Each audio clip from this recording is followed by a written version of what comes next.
itu, perkenalkan nama saya Nadira Juga Roziana. Nama saya Junia Afia. Nama saya Derisni Atia. Untuk pembahasan pertama akan dibacakan oleh Junia. Apa sih itu UMR? UMR adalah batas gaji paling rendah yang secara hukum wajib dibayarkan oleh atasan atau perusahaan kepada karyawannya. Aturan ini sifatnya memaksa dan tidak boleh ditawar lewat perjanjian atas bawah tanda tangan. Jadi perusahaan dilarang keras membayar di bawah angka yang sudah ditetapkan. Secara hukum perundang-undangan di Indonesia saat ini, istilah UMR itu sebenarnya sudah tidak dipakai lagi sejak tahun 2000.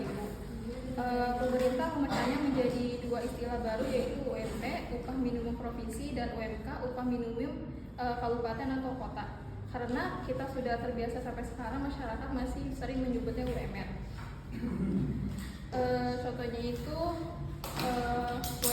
UMK di Kota Tangerang Selatan disahkan sebesar gajinya 4,6 juta per bulan. Ketika sebuah kafe atau pabrik merekrut anak muda lulusan baru atau fresh graduate untuk posisi staf administrasi, perusahaan tersebut tidak boleh membuat kesepakatan seperti kamu saya gaji di angka 2,5 juta. Terus secara hukum kan itu ilegal dan dilarang. Perusahaan masih wajib membayar minimal 4,6 juta sebagai standar paling dasar tanpa peduli sekecil apapun laba pada kafe tersebut. Selanjutnya ada kenapa pemerintah harus repot-repot mengurus gaji orang atau kenapa tidak dibiarkan bebas saja. Alasan utamanya adalah karena posisi tawar yang tidak seimbang. Di dunia nyata, jumlah orang yang butuh kerja itu jauh lebih banyak ketimbang pada lowongan yang tersedia. Kalau tidak ada aturan UMR, pengusaha ya bakal bisa dengan mudah memeras atau mengeksploitasi pekerja dengan memberikan upah semurah mungkin karena tahu si pekerja pasti butuh uang. Jadi tujuan utama pada UMR adalah pertama, melindungi pekerja dari upah murah. Kedua, memastikan buruh bisa membeli kebutuhan pokok seperti makanan, membayar kontrakan atau sekolah anak. Ketiga, ada menekan angka kemiskinan dan mencegah terjadinya mogok kerja atau demo massal yang bisa buat ekonomi daerah menjadi lumpuh. Contoh teori efisiensi upah, bayangkan ada seorang buruh pabrik bernama Pak Budi. Pak Budi digaji sangat murah, hanya 1,5 juta per bulan. Akibatnya setiap hari di tempat kerja, Pak Budi tidak fokus karena pusing memikirkan bayar kontrakan yang menunggak dan susunya susu anaknya yang habis. Efeknya Pak Budi jadi sering lemas, kerja asal-asalan dan sering bolos karena sakit dan produktivitas pabrik pun menurun. Skenario kedua dengan gaji UMR. Pemerintah menetapkan UMR yang layak, misal 4,5 juta per bulan. Kebutuhan dasar keluarga Pak Budi terpenuhi.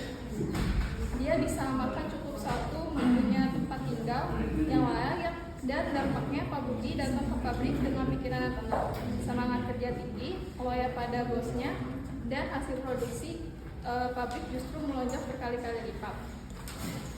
UMR dibuat bukan untuk memberatkan pengusaha, tapi untuk menciptakan ekosistem kerja yang sehat dan saling menguntungkan.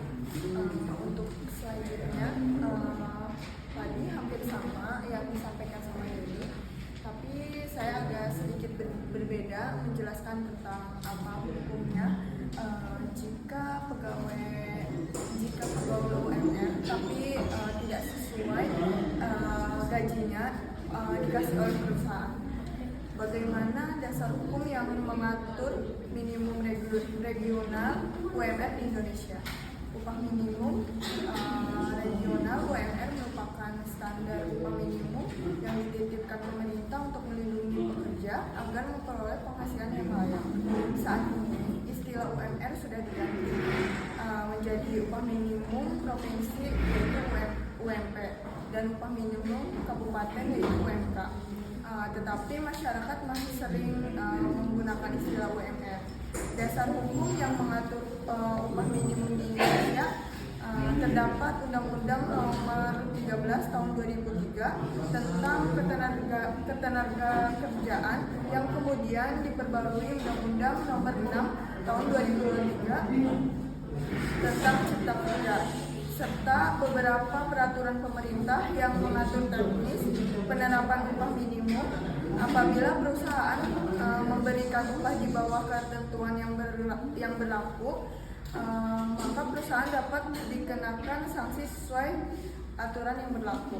Contohnya seperti misal di Kabupaten Tangerang, tahun tertentu diterapkan sebesar UMR-nya 5 juta sekian per bulan. Jika perusahaan baru mempekerjakan seseorang karyawan dengan masa kerjanya kurang dari 1 tahun, maka perusahaan tidak boleh memberikan gaji pokok atau upah tetap di bawah jumlah tersebut. Jika perusahaan hanya membayar 4 juta dengan syarat ketentuan yang tadi, maka perusahaan tersebut berhak dikenakan sanksi sesuai perundang-undang yang sudah ada di Indonesia. Selanjutnya, ada bagaimana mekanisme penerapan upah minimum regional UMR di Indonesia. Penerapan UMR dilakukan melalui beberapa tahapan. Yang pertama itu ada pemerintah, pengumpulan dan menganalisis data terkait kondisi ekonomi, inflasi, pertumbuhan ekonomi, serta kebutuhan hidup masyarakat.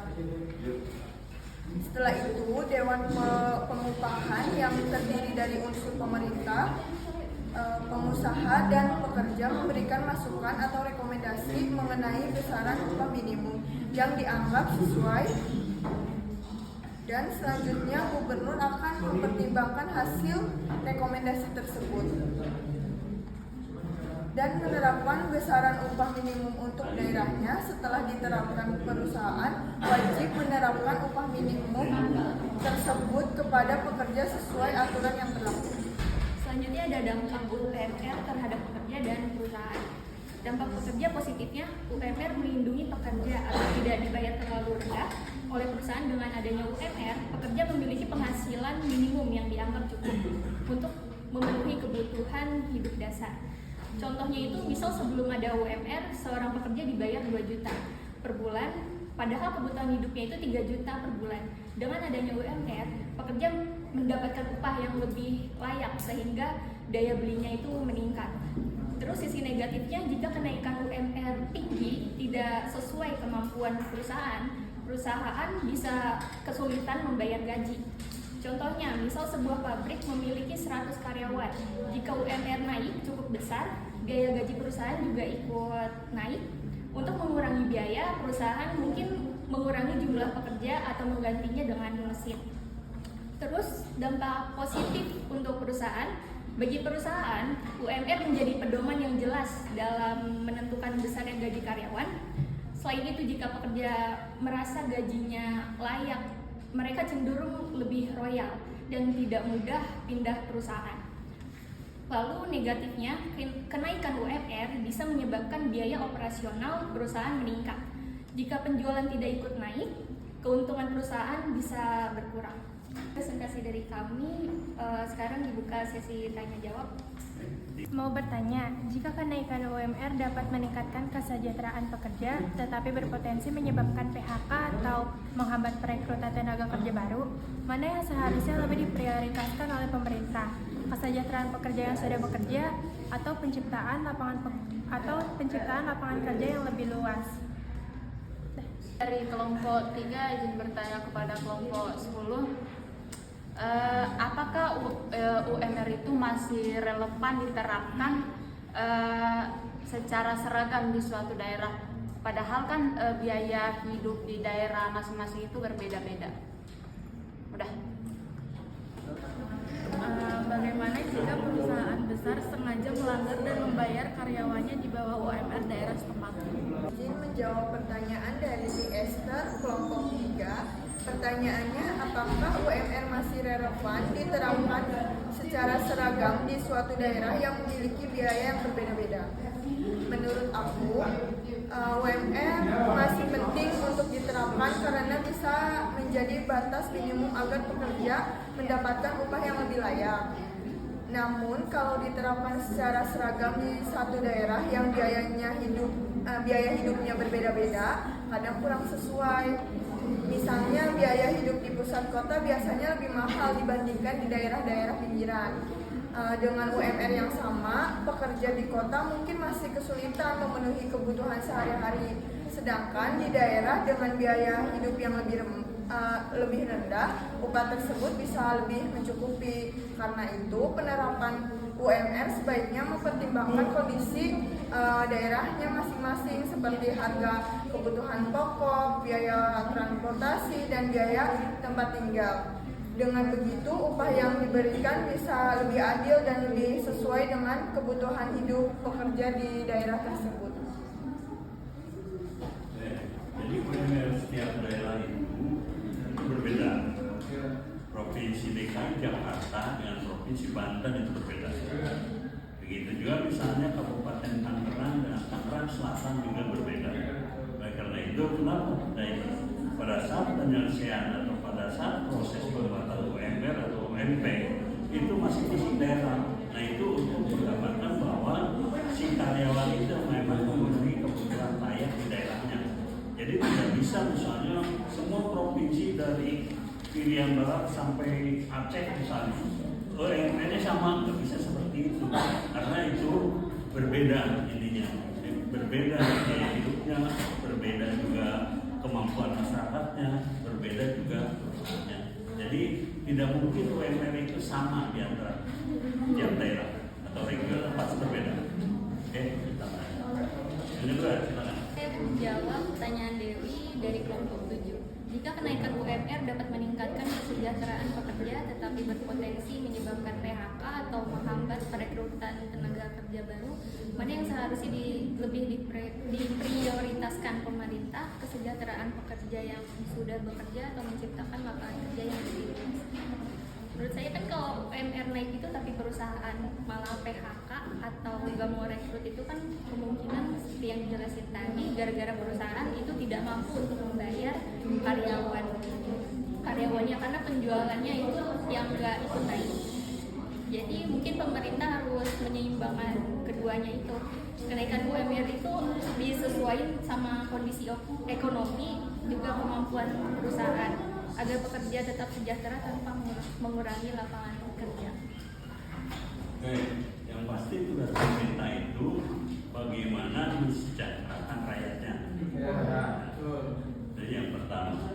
Yang kedua, tugas perusahaan dia bagaimana menciptakan kesejahteraan di lingkungan perusahaannya dengan ditentukannya UMR yang dibuat oleh pengusaha bersama dengan anggota yang lain seperti Kadin, terus Apindo, terus Serikat Pekerja itu menambah bahwa UMR yang dibuatkan atas kebersamaan itu akan tercipta kesejahteraan di lingkungan perusahaan. Oke, tambahannya. Pertanyaan dari kelompok 1, bagaimana jika ada perusahaan besar yang sengaja melanggar dan membayar karyawannya di bawah UMR daerah setempat? Jika ada perusahaan atau terutama skala menengah besar yang terbukti membayar di bawah UMR tanpa ada izin penangguhan resmi, maka perusahaan tersebut telah melakukan tindak pidana pelanggaran ketenagakerjaan. Berdasarkan undang-undang yang berlaku di Indonesia, sanksinya bisa berupa sanksi administratif, denda material yang besar, bahkan sanksi pidana kurungan bagi pengusahanya. Pekerja yang dirugikan memiliki hak untuk melaporkan hal ini ke Dinas Ketenagakerjaan setempat melalui mekanisme perselisihan hubungan industrial. Bagaimana kalau perusahaan tidak mengikuti keputusan atau keputusan UMR yang ditentukan oleh pejabat politik? Dampaknya yang pertama itu sama dengan melanggar peraturan. Yang pertama, hukumannya itu mulai dari ringan sampai dengan berat, termasuk di dalamnya pidana. Oleh karena itu, bagi perusahaan-perusahaan besar biasanya akan menghindari yang melanggar hukum. Kecuali kalau perusahaan-perusahaannya perusahaan kecil. Kalau perusahaan kecil itu biasanya ya terdaftar tapi tidak mengikuti. Itu pemerintah di situ ada apa ya, dilaksanakan terus UMR di situ misalnya dimasukin ke dalam pelanggar hukum, iya, tapi tindakannya biasanya itu akan menyebabkan terjadinya PHK besar-besaran. Akhirnya pemerintah juga terjadi kesulitan. Makanya itu dua hal yang berbeda, sehingga kadang-kadang di perusahaan-perusahaan kecil itu pemerintah seolah-olah menutup mata pada kejadian itu sebenarnya. Ya susah banget mengubah paham. Oke, itu ya Bapak Aziz. Untuk kelompok 9, silakan kesimpulannya Pak.